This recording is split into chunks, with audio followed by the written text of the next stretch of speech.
Bismillahirrahmanirrahim.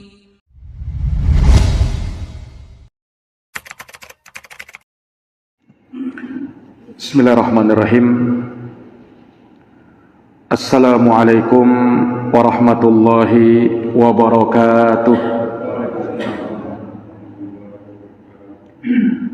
Alhamdulillah, alhamdulillahi rabbil alamin, wa bihi nasta'inu ala umuri dunya waddin. Ashhadu an la ilaha illallah wahdahu la syarika lah, wa ashhadu anna Muhammadan abduhu wa rasuluh, sallallahu alaihi wa ala alihi wa sahbihi wa man tabi'ahum bi ihsanin ila yaumiddin, wa sallama tasliman katsira. Subhanaka la ilma lana illa ma 'allamtana innaka antal alimul hakim. Allahumma 'allimna ma yanfa'una wanfa'na bima 'allamtana wa zidna ilman ya karim. Rabbi shrah li sadri wa yassir li amri wahlul 'uqdatan min lisani yafqahu qawli. Amma ba'd, ma'asyiral muslimin, bapak-bapak, ibu-ibu dan saudara-saudari sekalian, jamaah salat maghrib yang dirahmati dan dimuliakan oleh Allah. Alhamdulillah, alhamdulillahi bi ni'matihi tatimmus shalihat. Segala puji hanya bagi Allah yang dengan nikmat-nikmatnya tertunai segala amal-amal kebajikan. Salawat dan salam semoga terhatur limpahkan kepada junjungan kita, Nabi Agung, Nabi yang mulia, Rasulullah Muhammad bin Abdullah sallallahu alaihi wasallam, kepada keluarga, para sahabat, dan mereka yang senantiasa meniti jalannya sampai hari kiamat. Ma'asyiral muslimin wal muslimat, Bapak Ibu jamaah Masjid Al-Kautsar yang dirahmati oleh Allah. Melanjutkan pembahasan kita bercerita tentang keislaman Amirul Mukminin, Khalifah yang mulia Sayyidina Umar bin Khattab radhiyallahu taala anhu, di mana telah kita ceritakan tentang proses bagaimana sahabat yang mulia Sayyidina Umar bin Khattab itu masuk ke dalam agama yang mulia ini, agama Islam. Maka telah kita sebutkan riwayat-riwayat yang menyebutkan tentang hal tersebut, di mana ada riwayat yang menyebutkan bahwasanya Umar bin Khattab radhiyallahu anhu mulai menerima Islam ketika mendengarkan ayat-ayat yang dibaca oleh Nabi sallallahu alaihi wasallam dalam surat Al-Haqqah. Di sebahagian riwayat yang lain disebutkan bahwasanya Umar bin Khattab radhiyallahu anhu masuk ke dalam agama Islam dikarenakan beliau membaca ayat-ayat di dalam surat Toha, sebagaimana yang masyhur kisahnya ketika beliau mendapati adik beliau sendiri yang bernama Fatimah bintul Khattab itu telah masuk Islam dan diajari oleh Khabbab ibnul Arab ayat-ayat di dalam surat Toha, yang mana telah kita sebutkan bahwasanya yang tadinya Umar bin Khattab ini ingin membunuh Nabi sallallahu alaihi wasallam, bahkan sudah bersiap-siap dengan baju perangnya dan pedangnya. Tapi di tengah jalan ada yang menginfokan kalau saudaranya sendiri sudah menerima agama Muhammad. Maka hal ini semakin membuat marah Umar bin Khattab tatkala itu. Tapi ternyata disitulah awal mula beliau menerima hidayah Islam. Maka beliau minta ditunjukkan kepada Nabi Muhammad sallallahu alaihi wasallam, dan ketika Rasulullah memperingatkan beliau, maka disitulah Umar bin Khattab bersyahadat, asyhadu an la ilaha illallah wa asyhadu anna Muhammadan Rasulullah. Para hadirin yang dirahmati dan dimuliakan oleh Allah, Umar bin Khattab radhiyallahu anhu dikenal sebagai seorang sahabat yang tegas, dan itu memang sudah nampak sebelum masuk Islamnya, demikian pula setelah beliau masuk Islam. Beliau tidak mengenal basa-basi. Beliau dikenal kalau sudah pakai baju perang, ingin berperang, maka dia tidak akan tanggalkan baju perangnya itu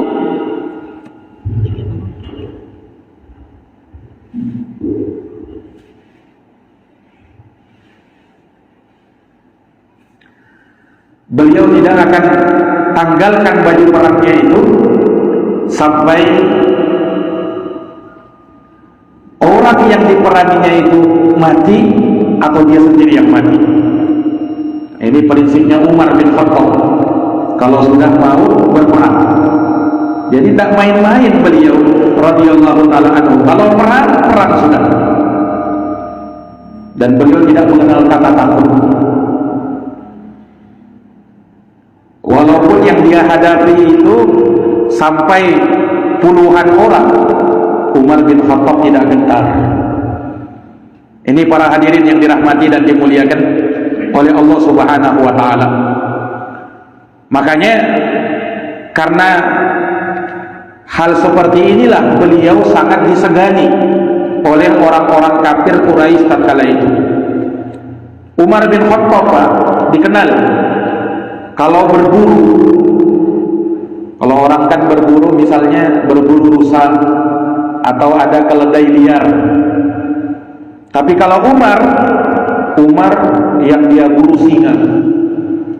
Makanya pernah disebutkan dalam satu riwayat, Umar bin Khattab radhiyallahu anhu pernah masuk Makkah dalam keadaan tangan kanannya menggendong singa hasil buruannya, tangan kirinya megang pedang. Orang-orang tercengang-cengang lihat, Umar sedang bawa singa. Ini para hadirin yang dirahmati oleh Allah. Dan itu subhanallah, tetap beliau memiliki sifat ketegasan seperti itu bahkan tatkala beliau masuk Islam. Makanya pernah disebutkan setelah beliau bersyahadat, dan itu membuat gembira kaum muslimin sampai mereka bertakbir dengan keislamannya Umar bin Khattab. Maka Umar bin Khattab setelah masuk Islam, beliau ingin memperdalam keislamannya. Maka beliau sering duduk bersama Nabi sallallahu alaihi wasallam, minta diajari sama Nabi tentang keislaman.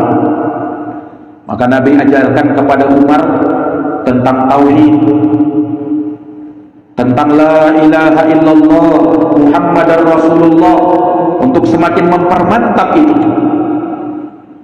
Nabi belum ajari tentang sholat karena waktu itu belum turun syariat sholat. Umar bin Khattab radhiyallahu anhu, beliau masuk Islam disebutkan oleh para ahli sejarah di bulan Dzulhijjah di tahun ke-6 kenabian. Bukan di tahun 6 Hijriah, di tahun ke-6 kenabian. Nah, beliau masuk Islam ketika itu. Sementara kita tahu syariat sholat 5 waktu itu diturunkan nanti di tahun ke-10. Di tahun ke-10 kenabian baru syariat sholat itu turun. Nah, makanya yang diajarkan oleh Nabi kepada Umar tentang permasalahan akidah, tentang keimanan, dan untuk mempermantap kalimat syahadat la ilaha illallah Muhammadar Rasulullah. Maka diajari oleh Nabi disampaikan, ditanamkan oleh Nabi, maka tidak beberapa lama betul-betul keimanan itu tertanam kuat pada diri sahabat yang mulia Sayyidina Umar bin Khattab radhiyallahu taala anhu. Maka setelah itu tertanam pada diri Umar, Umar berkata kepada Nabi, "Ya Rasulullah, kalaulah apa yang Anda sampaikan ini semua benar, berarti kita ini ya Rasulullah berada di atas jalan kebenaran, dan berarti orang-orang kafir Quraisy itu mereka salah ya Rasulullah." Umar bertanya begitu sama Nabi. Kata Rasulullah, "Betul wahai Umar, kita berada di atas jalan kebenaran dan mereka berada di atas jalan kebatilan." Maka mendengarkan itu, Umar langsung minta begini, "Ya Rasulullah, kalau begitu kita perang ya Rasulullah. Kita lawan orang-orang kafir Quraisy itu." Para jamaah yang dirahmati oleh Allah, lihat bagaimana ketegasan Umar. Baru masuk Islam sudah minta perang. Tapi kata Nabi SAW, "Wahai Umar, belum.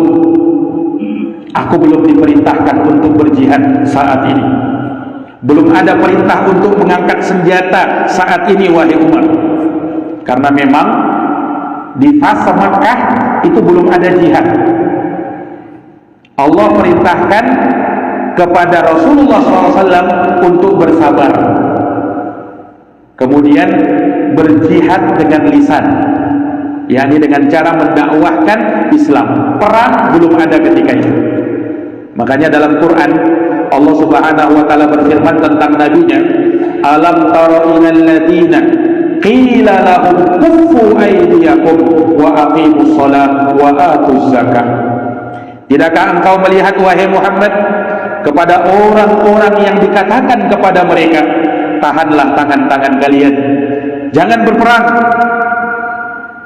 tahan dulu, sabar dulu, dirikanlah sholat, tunaikanlah zakat. yakni di fase itu belum ada perang. Makanya Umar ketika minta perang sama Nabi, belum saatnya wahai Umar, nanti. Ini para hadirin yang dirahmati dan dimuliakan oleh Allah. Maka Umar bin Khattab tahu sewaktu beliau masih kafir, beliau telah banyak melakukan kezaliman. Beliau banyak melakukan penindasan kepada sahabat yang lain. Maka Umar datang kepada sahabat-sahabat Nabi yang lain. Kata Umar, "Wahai saudara-saudaraku, siapa yang paling kalian benci di tengah-tengah orang kafir Quraisy selain aku dulunya?" Umar tahu bahwasanya yang dibenci oleh sahabat dulu beliau sewaktu belum Islam. Makanya beliau katakan, "Siapa orang yang paling kalian benci selain aku?" Maka sahabat ketika itu menjawab, "Yang paling kami benci wahai Umar, saudaramu itu." Siapa? Abu Jahal, Umar bin Amr bin Hisham. Itu yang memusuhi kami dan itu banyak mendolimi kami wahai Umar. Maka Umar tidak banyak ngomong, beliau langsung datangi sahabatnya ini, Abu Jahal. Abu Jahal tidak tahu kalau Umar sudah masuk Islam. Maka di depan pintunya Abu Jahal, diketuk pintunya Abu Jahal. Tiba-tiba dibuka pintunya, Abu Jahal langsung mau peluk Umar. "Oh, selamat datang wahai saudaraku," kata si Abu Jahal. Maka kata Umar, "Sebentar dulu. Wahai Abu Jahal, kamu tahu enggak informasi sekarang ini? Berita pada hari ini apa?" "Wahai Abu Jahal, ketahuilah, jitu li ukhbiruka anni qad amantu billahi wa bi rasulihi Muhammadin sallallahu alaihi wasallam wa saddaqtu bima jaa bih."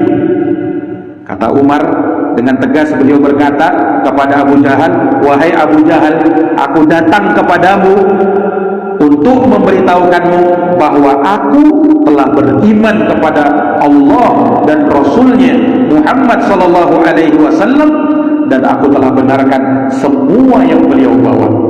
Asyhadu an la ilaha illallah wa asyhadu anna Muhammadar Rasulullah.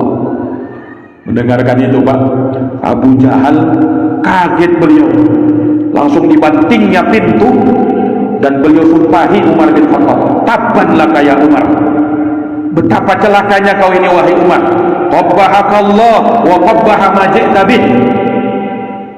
Semoga apa yang kau bawa ini, semoga keburukan yang kau bawa ini tidak menimpa dirimu, kata Abu Jahal. Maka ditutupnya pintu, dibantingnya pintu di depan Umar. Maka ketika itu Umar santai saja, beliau langsung pulang.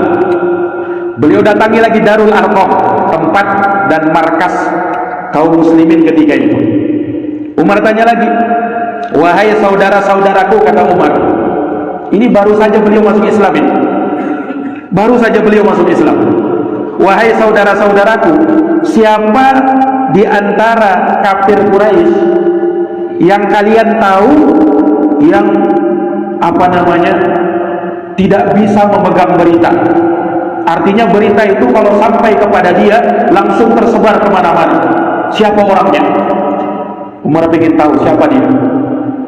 Orang yang tidak bisa ketinggalan berita, dan kalau berita sampai kepada dia, maka dia akan tebarkan, dia akan sampaikan, dia akan informasikan sampai tersebar. Maka kata sahabat ketika itu, ada wahai Umar, orangnya namanya Jamil bin Muammir al-Jumahi.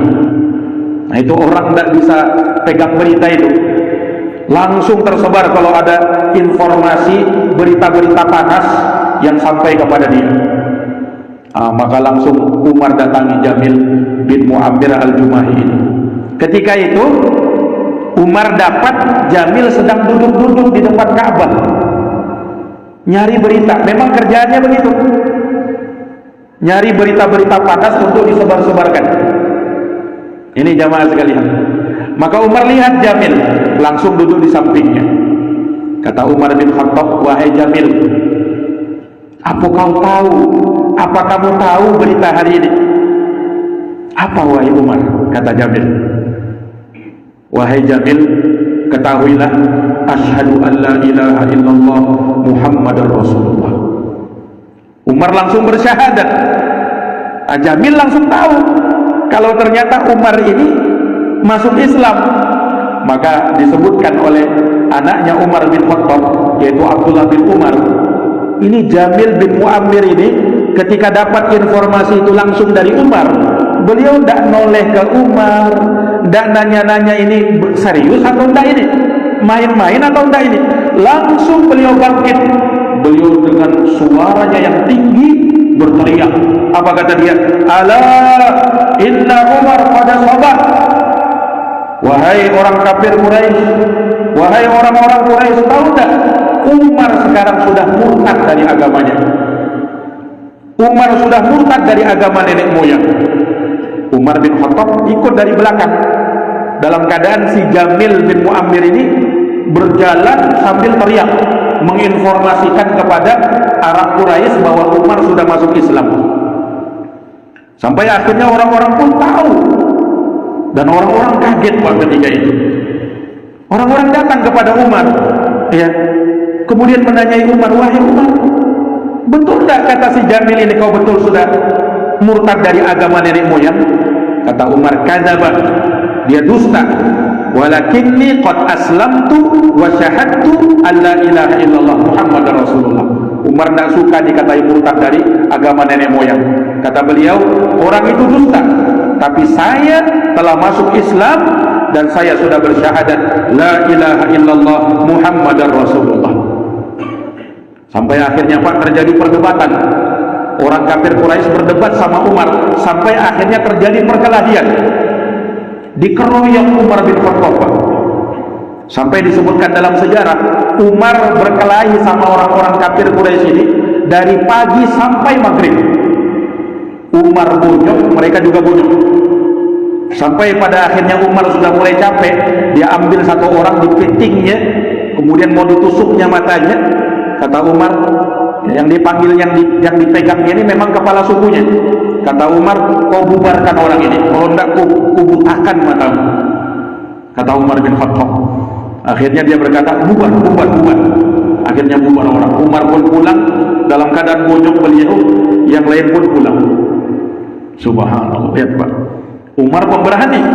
Nah, dan beliau memang menginginkan supaya Islamnya terang-terangan. Dalam keadaan ketika itu banyak dari para sahabat yang masih menyembunyikan keislamannya karena takut. Tapi Umar tidak. Sampai di situ, besoknya beliau datang lagi. Di tengah-tengah pasar, beliau berteriak lagi. Di tengah-tengah orang Arab Quraisy, asyhadu an la ilaha illallah wa asyhadu anna Muhammadar Rasulullah. Orang-orang Arab Quraisy ketika itu jengkel, merasa kayak dipermainkan, ditantang mereka ketika itu. Dan Umar memang sengaja. Akhirnya berkelahi lagi, berkelahi dari pagi sampai maghrib. Bayangkan, subhanallah. Sampai ya sama seperti sebelumnya, beliau sudah capek, dia peteng lagi satu orang di situ. Ya bagaimana namanya orang lagi semangat ya, baru masuk Islam ini. Nah, dia peteng satu orang, kemudian dia membutakan matanya. Kata Umar, kalau kau tidak bubarkan, kubutakan matamu. Sampai akhirnya disuruh bubar lagi. Besoknya datang lagi Umar. Lihat, ini seperti yang tadi saya sebutkan, Umar ini kalau sudah memegang sesuatu, beliau tidak akan lepas itu sampai beliau betul-betul kokoh di atasnya, tidak peduli dia. Dan Umar memang orangnya pemberani, beliau tidak takut untuk berkelahi. Sampai 3 hari seperti itu. Hari keempat Umar datang lagi, berteriak lagi, maka tidak ada orang yang datang. Orang sudah tahu, tidak bisa diapa-apai Umar ini. Nah, akhirnya orang biarkan ya, sampai beliau pun merasa nyaman dengan keislamannya, dan dalam keadaan tidak ada seorang pun yang berani menghalangi beliau. Ini jamaah sekalian yang dirahmati dan dimuliakan oleh Allah Subhanahu wa taala. Maka ini luar biasanya ya kisah keislaman Umar bin Khattab radhiyallahu taala. Makanya para hadirin yang dirahmati dan dimuliakan oleh Allah, dari sanalah para sahabat mengatakan bahwa Islam semakin mulia ketika Sayyidina Umar bin Khattab masuk ke dalam agama Islam. Dan ini disebutkan oleh para sahabat. Ibnu Mas'ud berkata, "Mazilna a'izzatan mundu aslama Umar." Kami, kata Ibnu Mas'ud, kami senantiasa dalam kemuliaan semenjak Umar masuk Islam. Betul-betul kami ketika itu merasa mulia, dan betul-betul kami merasa dihargai ketika Umar masuk Islam.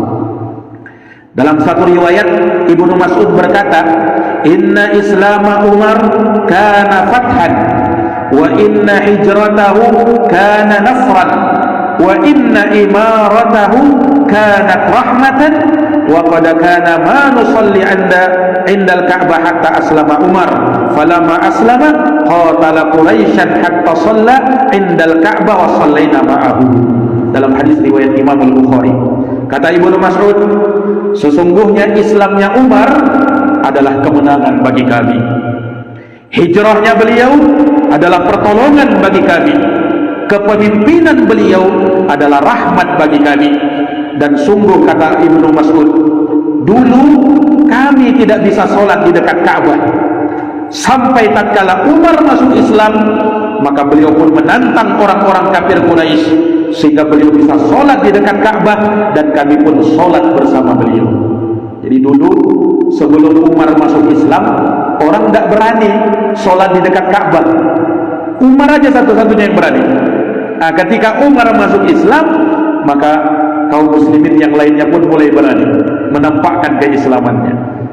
Ini para hadirin yang dirahmati dan dimuliakan oleh Allah. Iya. Dan juga disebutkan oleh sahabat Suhaib, beliau mengatakan, "Falamma aslama Umar zahara al-Islam wa du'iya ilaihi alaniyatan wa jalasna hawla al-baiti hilaqan wa tufna bil bait." Kata Syuaib, ketika Umar bin Khattab masuk Islam, maka Islam mulai nampak ketika itu. Islam didakwahkan secara terang-terangan, tidak lagi sembunyi-sembunyi. Saat Umar masuk Islam, dakwah Islam ketika itu terang-terangan. Yang tadinya masih sembunyi-sembunyi, ya, nah ini terang-terangan mereka. Kami duduk, kata sahabat Syuaib, di sekitar Ka'bah, berhalaqah. Kami tawaf di Ka'bah ketika itu dalam keadaan kami punya kekuatan, dan kami ketika itu bisa melawan orang-orang kafir Quraisy yang ingin berbuat zalim kepada kami. Subhanallah. Semenjak Islamnya Umar bin Khattab radhiyallahu taala, makanya ini pun tersebar di tengah orang-orang kafir Quraisy. Ketika Islam masuk Umar, ketika itu kami terbagi menjadi dua. Artinya apa? Kaum kafir Quraisy dengan kaum muslimin yang sudah punya kekuatan dengan masuk Islamnya sahabat mulia Sayyidina Umar bin Khattab radhiyallahu anhu. Nah, dari sinilah Umar bin Khattab mendapat julukan dari Nabi dengan julukan Al-Faruq. Nah, kita kenalkan Umar Al-Faruq. Itu julukan yang dikasih Nabi, Pak. Al-Faruq itu apa artinya? Al-Faruq itu artinya Al-Fasil bainal haqqi wal batil. Artinya yang memisah antara yang hak dengan yang batil, yang memisah antara golongan yang hak dengan golongan yang batil. Karena setelah Umar masuk Islam, betul-betul orang kafir Quraisy ketika itu, orang Arab, terbagi menjadi dua. Golongan yang berada di atas kebenaran, itulah kaum muslimin. Golongan yang berada di atas kebatilan, nah itulah kafir Quraisy. Umar Al-Faruq radhiyallahu anhu, beliau diberikan julukan oleh Rasulullah sallallahu alaihi wasallam dengan Al-Faruq. Para hadirin jamaah salat maghrib yang dirahmati dan dimuliakan oleh Allah, maka inilah kisah keislamannya Umar bin Khattab. Dari kisah ini kita bisa mengambil beberapa pelajaran sebagai ibrah, sebagai hikmah bagi kita semuanya. Yang pertama, para hadirin yang dirahmati oleh Allah, dari kisah keislamannya Umar bin Khattab ini kita bisa mengambil pelajaran bahwa terkadang kejadian buruk itu bisa membuahkan kebaikan. Kejadian buruk awalnya memang buruk, tapi terkadang dari keburukan itu bisa berbuah kebaikan. Dari mana kita bisa ambil pelajaran ini? Lihat, Pak, Umar bin Khattab masuk Islam. Tadinya mau ngapain beliau? Tadinya kan mau bunuh Nabi kan? Sudah siap dengan pedangnya ini, ya kan? Mau membunuh Nabi, luar biasa. Ini kan keburukan, jelas keburukan. Kemudian lihat ketika dia tahu bahwa saudarinya sendiri masuk Islam, dia tampar saudaranya, dia injak iparnya. Keburukan. Tapi subhanallah, dari situlah ternyata Umar bin Khattab mau masuk Islam. Ketika mulai tersentuh dengan apa? Bacaan-bacaan Quran yang dia baca, yang dia dengarkan dari saudaranya. Lihat ini. Ini menunjukkan bahwasanya kejadian yang buruk terkadang bisa berbuah kebaikan. Makanya jamaah sekalian, ketika kita menghadapi suatu hal yang tidak mengenakkan diri kita, musibah misalnya, ya, ada penyakit misalnya, kehilangan misalnya, ya, ada hal-hal yang tidak nyaman, maka jangan berburuk sangka dulu kepada Allah Subhanahu wa ta'ala. Karena bisa jadi di balik musibah yang menimpa kita ada kebaikan di dalamnya. Ya, yakini saja bahwa Allah Subhanahu wa ta'ala tidaklah mentakdirkan sesuatu pada kita kecuali ada hikmah di baliknya, ada kebaikan di balik itu. Dengarkan sabda Nabi dalam hadis yang diriwayatkan oleh Imam Ahmad. Rasulullah bersabda, "Innallaha la yaqdi lil mu'min qada'an illa kana khairan lahu." Kata Rasulullah, sesungguhnya Allah Subhanahu wa ta'ala tidaklah menetapkan takdir kepada seorang mukmin apapun takdir itu, melainkan akan berbuah kebaikan bagi dirinya. Yakini, Pak. Ada hikmah di balik musibah. Ada hikmah di balik hal-hal yang sulit yang kita rasakan. Hanya terkadang kita kurang sabar saja sebenarnya. Kalau kita mau bersabar akan masalah yang kita hadapi, musibah yang menimpa kita, tidak protes langsung kepada Allah, bahkan tidak berburuk sangka dengan Allah Subhanahu wa ta'ala. Karena Allah Subhanahu wa ta'ala tidak mungkin berbuat zalim. Tidak mungkin Allah Subhanahu wa ta'ala menghinakan hambanya, tidak mungkin. Allah itu Ar-Rahmanur Rahim. Allah itu Maha Pengasih. Allah itu Maha Penyayang kepada kita. Sehingga masalah yang menimpa kita, masalah yang kita hadapi, di balik masalah itu ada hikmah. Bisa jadi menghapuskan dosa kita, bisa jadi menggugurkan kesalahan-kesalahan kita, atau bisa jadi akan mengangkat derajat kita di sisi Allah Subhanahu wa ta'ala. Ini jamaah sekalian, makanya Rasulullah pernah bersabda, ma yusibul muslim min nasabin wala wasabin wala hammin wala huznin wala ada hatta syaukah yushaquha illa kaffarallahu biha min khataya.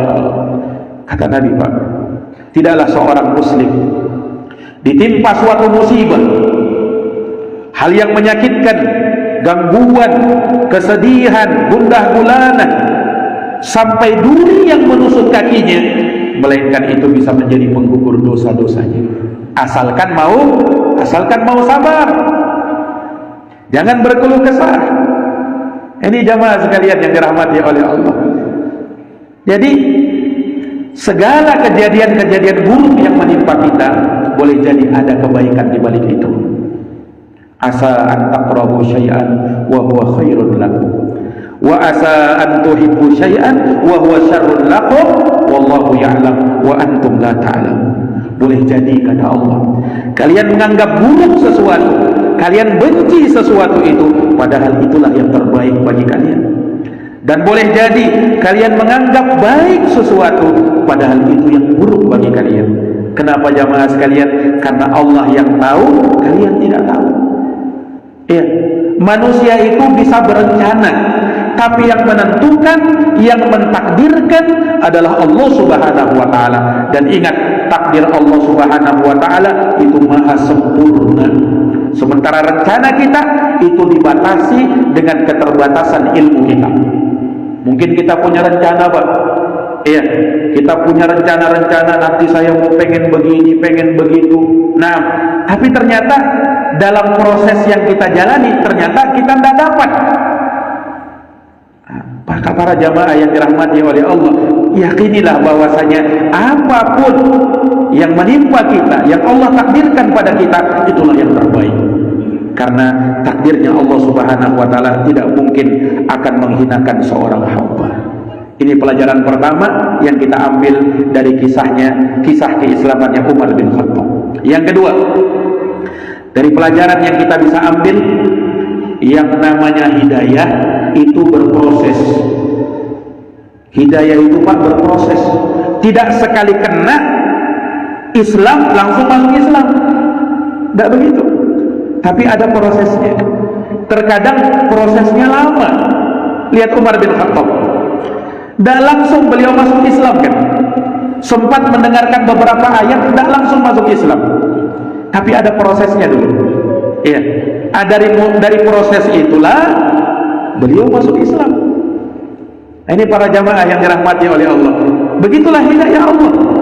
Hidayah itu kadang menyapa seseorang, ya, dari berbagai arah, dengan berbagai macam cara.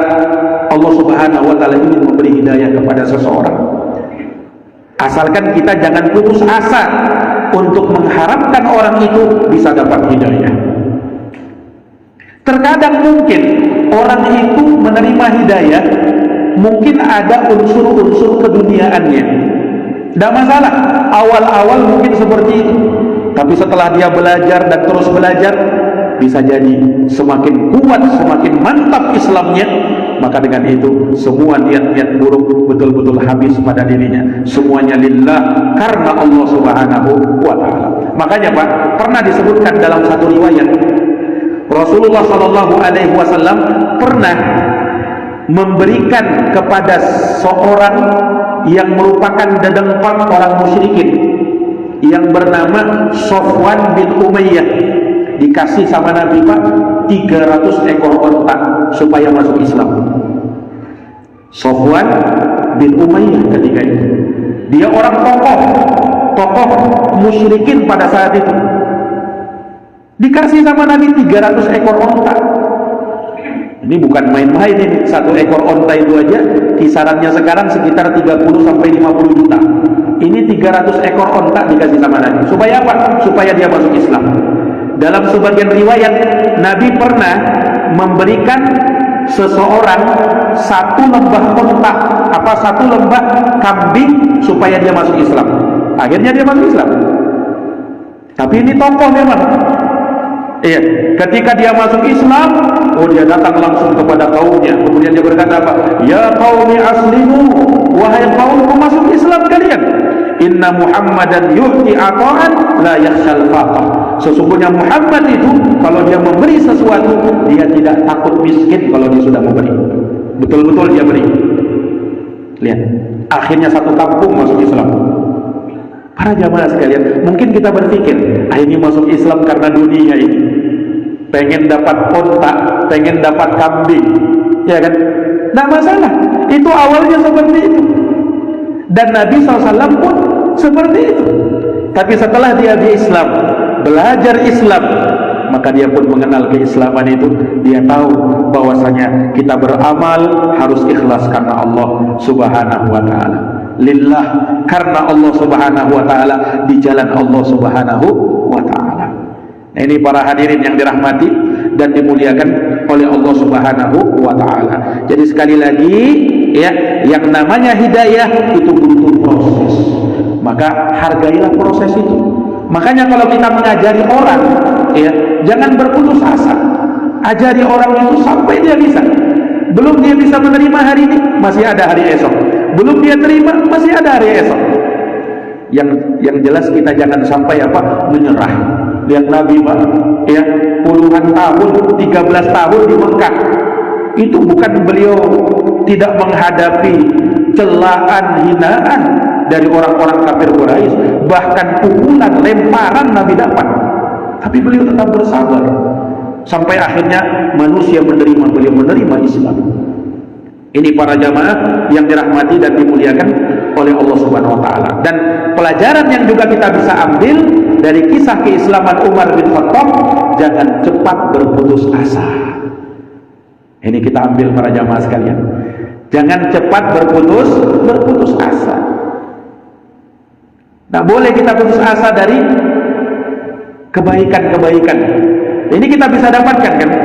Ketika Amir bin Rabi'ah, ya, dikabarkan kepada beliau bahwa kaya-kayanya Umar mau masuk Islam, beliau kan pesimis duluan. Sampai beliau berkata apa? Saya tidak percaya orang itu bakalan masuk Islam. Nanti kalau keledainya masuk Islam, baru saya percaya dia masuk Islam. Saking mustahilnya itu Umar masuk Islam, kata dia. Ini sudah berputus asa duluan. Nah, di dalam Islam kita tidak boleh putus asa seperti itu. Boleh jadi orang yang tadinya betul-betul memusuhi Islam, orang yang tadinya betul-betul tidak kenal hidayah, ahli maksiat, tapi bisa jadi dia berubah, dan bisa jadi dia lebih baik daripada kamu. Maka jangan remehkan seseorang. Nah, para jamaah yang dirahmati oleh Allah, Umar bin Khattab, lihat beliau sebelum beliau masuk Islam, beliau ini siapa? Beliau ini orang yang suka menyiksa umat Islam, memusuhi dakwah Islam. Tapi setelah masuk Islam, apa yang terjadi? Jadi pahlawan Islam. Bahkan beliau bisa lebih baik daripada orang-orang yang masuk Islam sebelum beliau. Makanya Umar bin Khattab disepakati sahabat terbaiknya Nabi nomor 2 setelah Abu Bakar As-Siddiq. Abu Bakar yang pertama memang, yang kedua Umar bin Khattab radhiyallahu taala anhu. Ini jamaah sekalian yang dirahmati dan dimuliakan oleh Allah Subhanahu wa Ta'ala. Makanya jangan berputus asa. Iya, pernah ada suatu kisah Pak, orang ahli ibadah dengan ahli maksiat. ahli ibadah ini selalu menasihati kawannya yang ahli maksiat ini. Sampai pada suatu hari temannya ini tak pernah berhenti dari maksiatnya, sampai dia katakan apa? Wallahi la yaghfiru lakallah, demi Allah engkau tidak akan pernah diampuni sama Allah. Dalam satu riwayat dia berkata, wallahi la yudkhilakallahu jannah, Allah tidak akan pernah memasukkan kamu ke dalam surga. Ini orang berputus asa. Apa yang terjadi? Dua orang ini wafat. Kemudian ternyata Allah mengampuni dosa si ahli maksiat, sementara si ahli ibadah dihapuskan amalannya. Loh, kenapa begitu? Si ahli ibadah ini lancang, mendahului Allah. Dari mana dia tahu bahwa dia tidak diampuni oleh Allah Subhanahu wa taala? Ini kan menerka-nerka takdir Allah. Tidak boleh seperti itu. Tidak boleh kita katakan ini orang tidak dapat hidayah, betul ini. Jauh dari hidayah ini. Masuk neraka nanti ini orang. Subhanallah. Seakan-akan kita tahu, seakan-akan kita sudah bisa menebak takdirnya Allah. Bisa jadi berubah. Para jemaah yang dirahmati oleh Allah. Nah, ini semua memberikan kepada kita pelajaran untuk tidak apa? Tidak sombong, tidak takabur terhadap amal ibadah yang sudah pernah kita kerjakan. Hari ini walhamdulillah kita bersyukur kepada Allah, kita diberi hidayah untuk bisa berada di masjid, sholat, memperhatikan sholat. Tapi jangan pernah kita remehkan saudara-saudara kita yang masih di luar sana, yang mungkin belum menerima dan mendapatkan hidayah Islam. Jangan diremehkan. Kita tidak tahu bagaimana takdir itu berjalan. Intinya jangan pernah putus asa dari rahmat Allah Subhanahu wa ta'ala. Kemudian dari kisahnya Umar bin Khattab kita bisa mengetahui kekuatan doa. Kekuatan doa. Lihat Nabi Pak betul-betul bersungguh-sungguh berdoa kan supaya Umar bin Khattab masuk Islam. Allah ijabahi doa beliau. Nah, ini menunjukkan kepada kita itu selain berusaha, jangan lupa doa Pak. Selain kita ikhtiar, jangan lupa doa. Nah, ini ikhtiar dan doa ini satu paket ini. Tidak bisa kita pisah ini. Tidak bisa, tidak cukup orang itu cuma berdoa saja, tidak ada ikhtiarnya. Tidak cukup orang itu ikhtiar saja tanpa doa. Harus dia gabung. Ada ikhtiar, ada doa. Ada usaha, ada munajat kepada Allah. Sebagaimana Nabi SAW mendoakan Umar bin Khattab supaya beliau masuk Islam, dan Allah Subhanahu wa ta'ala ijabahi doa beliau, dan akhirnya Allah kabulkan, Umar bin Khattab pun masuk Islam. Dan yang terakhir jamaah sekalian yang dirahmati oleh Allah Subhanahu wa ta'ala, ya, dari pelajaran yang kita bisa ambil dari kisah keislaman Umar bin Khattab, bahwa dakwah ini terkadang butuh kepada orang-orang yang kuat, yang punya kedudukan, yang punya ketokohan. Supaya apa? Dengan itu Islam lebih tersebar, dakwah semakin kuat. Lihat Pak, Umar bin Khattab masuk Islamnya beliau, apa yang terjadi? Itu tidak seperti ketika Abu Bakar masuk Islam. Itu tidak seperti ketika sahabat Khabbab ibn al-Arab masuk Islam. Mereka ini kan masuk Islam sebelum Umar. Tapi ketika Umar yang masuk Islam, beliau tokoh, beliau punya kedudukan, beliau orang yang kuat, disegani sama orang kafir Quraisy. Ketika beliau masuk Islam, apa yang terjadi? Terjadi perubahan besar. Nah, ini menunjukkan apa? Ya, terkadang Islam, dakwah Islam itu butuh dengan orang-orang yang kuat, orang-orang yang punya kedudukan. Supaya apa? Supaya dakwah Islam bisa lebih tersebar. Nah, ini para jamaah yang dirahmati dan dimuliakan oleh Allah Subhanahu wa taala, dan tentu saja masih banyak pelajaran-pelajaran yang kita bisa ambil dari kisah keislamannya sahabat yang mulia Sayyiduna Umar bin Khattab radhiyallahu taala anhu. Semoga dengan ini kita bisa mengambil pelajaran, hikmah dan ibrah darinya, dan semoga Allah Subhanahu wa taala menjadikan kita termasuk dari orang-orang yang bisa mengamalkan kebenaran yang sampai kepada kita, kemudian kita amalkan, kita dakwahkan, dan kita bisa bersabar berada di atasnya. Amin, amin ya rabbal alamin. Jazakumullah khairan atas perhatiannya, mohon maaf atas segala kekurangannya. Hadanallahu wa iyyakum ajma'in. Subhanakallahumma wa bihamdika asyhadu an la ilaha illa anta astaghfiruka wa atubu ilaik. Subhana rabbika rabbil izzati amma yasifun wa salamun alal mursalin walhamdulillahi rabbil alamin. Wassalamu alaikum warahmatullahi wabarakatuh.